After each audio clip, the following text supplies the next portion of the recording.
কোকিলের ডাক।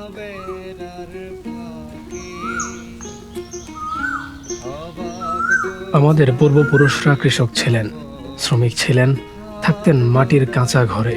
অর্থ অভাবে অন্য অভাবে কখনো কখনো তারা উপসও রয়েছেন, পরতেন মলিন পোশাক পরিচ্ছদ। আমাদের বাপদাদারা চাইলেন আমরা যেন পূর্বপুরুষদের মতো শ্রমিক না হই, আমাদেরকে যেন মাটির ঘরে থাকতে না হয়, আমরা যেন পাকা ঘরে থাকি, যেন পেট পুড়ে 3 বেলা খেতে পাই। বাবারা আমাদেরকে নিয়ে বাসে, ট্রেনে, লঞ্চে করে গ্রাম ছাড়লেন, বড় বড় অট্টালিকার শহরে এনে পড়াশোনা করালেন, ভালো ঘরে রাখলেন। আমরা পড়াশোনা করলাম, অতপর সেই শহরও ছাড়লাম, উচ্চশিক্ষার্থে মহানগরে এলাম, স্নাতক হলাম, স্নাতকোত্তর হলাম। পূর্বপুরুষদের বিশাল বাড়ি ছেড়ে অ্যাপার্টমেন্টের নামক এক কনক্রিটের বস্তিতে উঠলাম, কায়িক পরিশ্রম থেকে মুক্ত হলাম, বুদ্ধিবৃত্তির কার্যক্রম করে জীবিকা নির্বাহ করা শুরু করলাম। পোশাকে আশাকে ফিরিঙ্গিদের মতো ফিটফাট হলাম, শরীর এবং মনে আভিজাত্য এলো। আমাদের পা আক্ষরিক অর্থেই আর মাটিতে পড়ল না, গা আর বৃষ্টিতে ভিজল না।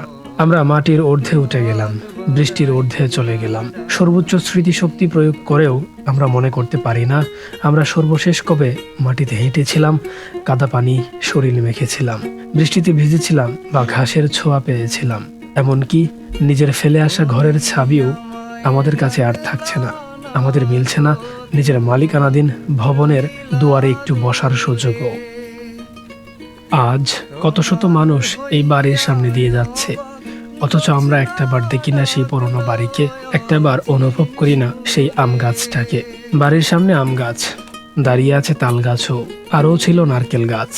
আম গাছে মুকুল ধরেছে ঠিকই, কিন্তু ফল খাওয়ার কেউ নেই। নারকেল গাছেও নারকেল হচ্ছে, কিন্তু পাড়ার লোক নেই। ওই যে তালতলা, ওর পাশে বসেছিলাম কত সময় কেটেছে এর চারপাশে ঘুরতে ঘুরতে।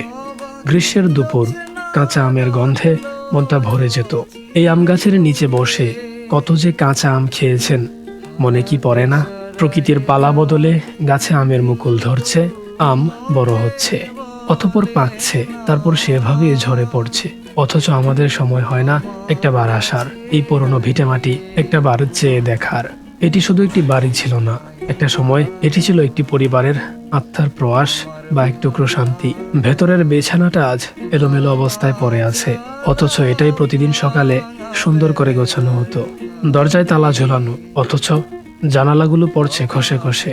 চারিদিকে গাছ, মনোরম পরিবেশ আর পাখির ডাক। একটাবার অনুভব করুন না আপনার সেই পুরনো স্বর্গের ন্যায় বাড়িটাকে। আজ থেকে আরো প্রায় 100 বছর আগের এই বাড়িটা। একটা ব্যাপার কি চিন্তা করে দেখতে পারেন যে 100 বছর আগে যদি এরকম একটা বাড়ি কেউ করে, তিনি কতটুকু শৌখিন ছিলেন। আজ এই 2026 সালে এখনো পর্যন্ত আমরা একটা দোতলা বাড়ি করার সাহস পাই না, কিন্তু উনি আরো প্রায় 100 বছর আগে এরকম একটা বাড়ি করে গিয়েছেন। আচ্ছা, এই বাড়িটা যিনি করেছিলেন ওনার নাম রাখি ছিল আব্দুল খালেক ফকির জাহাঙ্গীর। এই বাড়িটা হচ্ছে আব্দুল খালেক ফকিরের বাড়ি। উনি প্রায় 100 বছর আগে এই বাড়ির ভিত্তিপ্রস্তর করেছিলেন। এখন এটা ধ্বংসের মুখে, কিন্তু এখনো ধসে পড়েনি। যদি সংস্কার করে রাখা যায়, হয়তো বা এটা আরো অনেক দিন পর্যন্ত ভালো থাকবে। ভেতরের কন্ডিশন যদি আমরা একটু দেখি, ভেতরে আসলে কোনো কিছুই নাই, একেবারে সব ভাঙা অবস্থা।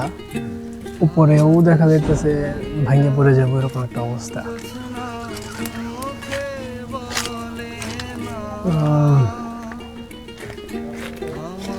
লম্বা একটা সময় পর্যন্ত এখানে মানুষ যেহেতু থাকে না, সুতরাং এরকম হওয়াটাই স্বাভাবিক।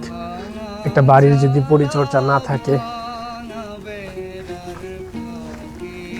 এখানে একটা থাকার রুম, ওইদিকে একটা, উপরে কি আরো থাকার রুম আছে?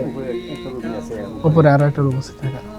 এই বাড়ির বয়স আজ থেকে আরো প্রায় 100 বছর আগে, প্রায় 100 বছর আগে এই বাড়িটা নির্মাণ করা হয়েছে। এটা কতদিন যাবত এরকম খালি অবস্থায় পড়ে আছে? এটা মানে 10-12 বছর যাবত আমার চাচাতো ভাইয়ের বাগে এটা আছে। আমার চাচার বাগে ছিল, তারা 10 থেকে 12 বছর আগে ধরে এটা হচ্ছে। মানে আচ্ছা, এইরকম বাড়ি যারা আরো প্রায় 100 বছর আগে করেছে, তারা তো বেশ সম্ভ্রান্ত ফ্যামিলি এবং জি, তারা বেশ সম্ভ্রান্ত পরিবারের মানুষ। জি, ওই সময় যখন এই বাড়িটা করা হয়েছিল, তখন মানে কিরকম একটা ব্যাপার এলাকাতে মানুষ কিরকম? এই সময় তো এই তো আপডেট ছিল না, আর তখন অবস্থা তো অন্যরকম ছিল। তখন তো আসলে একটা টিনের বাড়ি, তাও টিনের বাড়ি, এরকম টিনের বাড়ি তো করে বেশি ছিল, সোনের ঘড়ি বেশি থাকতো, সোনের ঘড়ি। বেশি থাকতো। এটা যখন করা হয়েছিল তখন এটাতে আনুমানিক কত টাকার মতো খরচ হয়েছিল? এটা তো তখনকার আমার জন্মের আগে এটা হয়েছে। আপনার জন্মের আগে? জন্মের আগে আপনার হয়েছে। বয়স কত? আমার বয়স 72 বছর। 72 বছর। জি। তার মানে আপনার আপনার জন্মের জন্মের আগে। আরো প্রায় 30 বছর আগে আগে আগে। এটা নির্মাণ করা হয়েছিল। তবে এই কাঠগুলি মানে বার্মা থেকে আনা হয়েছিল, প্রথম কাঠগুলো অবস্থায়। বার্মা থেকে আনা। বার্মা থেকে আনা হয়েছিল। এখনো পর্যন্ত কিন্তু বাড়িটা ধসে পড়েনি, এখনো ধসে পর্যন্ত টিকে আছে। ঠিক আছে। তো এরকম বাড়িগুলো যদি সংস্কার করে রাখা যেত তাহলে তো মনে করেন যে আরো অনেক একটু দিন ঐতিহ্য, পর্যন্ত- প্রাচীন একটু ঐতিহ্য সংরক্ষণ করা। অনেক দিন পর্যন্ত এই বাড়িগুলো থাকতো। জি। এখনো কি ভেতরের যেই কারুকার্য বা ব্যাপারগুলো আছে এগুলো কি এখন কি হ্যাঁ, মজবুত ভিতরে আছে? গুলি, হ্যাঁ, ঠিক আছে। সমস্যা কিছু সংস্কার হয়েছে অবশ্য, তবে আচ্ছা। অবকাঠামোগুলো আগের মতোই আছে। এই যে পিলার জি। আর এই যে মানে ফ্লোর বা ঢালাই বা মেঝে, এগুলো কি ওই সময়ের যে না, এটা ওই সময় ছিল, ওই সকালে সাইডটা ছিল। সাইডটা ছিল, এগুলো পরবর্তী মেরামত পরবর্তী করা হয়েছে। কাঠের পালা ছিল, কাঠের পালা তো ধ্বংস, নষ্ট হয়ে যাওয়ার পরে এগুলি। উপরের যে স্ট্রাকচার এটা তো সেমই, এটা তো আগে এখন কি এটার অবস্থা, যেই অবস্থা এখন কি এটা মানে বসবাসযোগ্য এখনো? বসবাসযোগ্য। এখনো এটা বসবাসযোগ্য? বসবাসযোগ্য। বুঝতে পারছি। আচ্ছা ঠিক আছে, ধন্যবাদ। ধন্যবাদ। আমরা গ্রামের সন্তান, আমাদের ছোটবেলা কেটেছে গ্রামে। গ্রামের ভিটে মাটি আমাদের খুব প্রিয়, কিন্তু একটা সময় হয়ে দাঁড়ায় যখন আমরা সেই পরিচিত বাড়ি, সেই পরিচিত ভিটে মাটি বাদ দিয়ে শহরে পাড়ি জমাই, আর সেই ভিটে মাটি পড়ে থাকে একেবারে অযত্নে। একটা যে কোনো জিনিস যদি অযত্নে পড়ে থাকে তাহলে সেটা আস্তে আস্তে ধ্বংসস্তূপে পরিণত হয়। অবহেলা, যত্নের অভাব, সব কিছু পেতে পেতে তারপর এক সময় সেটা মরীচিকা ধরে। এই বাড়িটিও ঠিক তেমনই একটি প্রতীক। এখানকার মানুষ একটা লম্বা সময় পর্যন্ত এখানে থেকেছিলেন, এই বাড়ির পরিচর্যা করেছিলেন। গত প্রায় 1 যুগ ধরে তারা এখন এখানে থাকে না, আর অযত্নে অবহেলায় পড়ে থাকতে থাকতে এই বাড়ির অবস্থা আজ এই।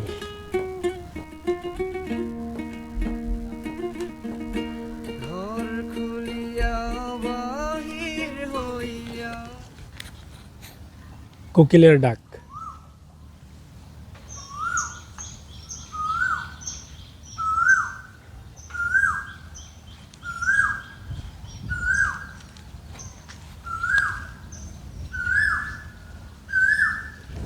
কত শান্ত একটা পরিবেশ। কতদিন হলো এরকম পরিবেশে বসেন না 5 মিনিট? কতদিন হলো এরকম একটা পরিবেশকে উপভোগ করেন না, পাখির ডাক শোনেন না?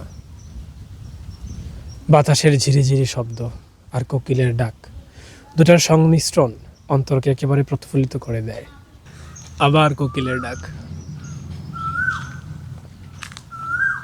অনেকগুলো পাখির ডাক এখানে শোনা যেতেছে।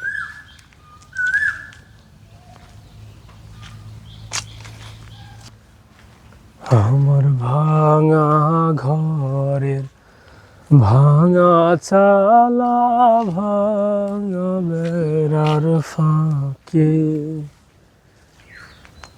অবাক জ্যোৎস্না ঢুইকা পড়ে, হাত বাড়াইয়া ডাকে।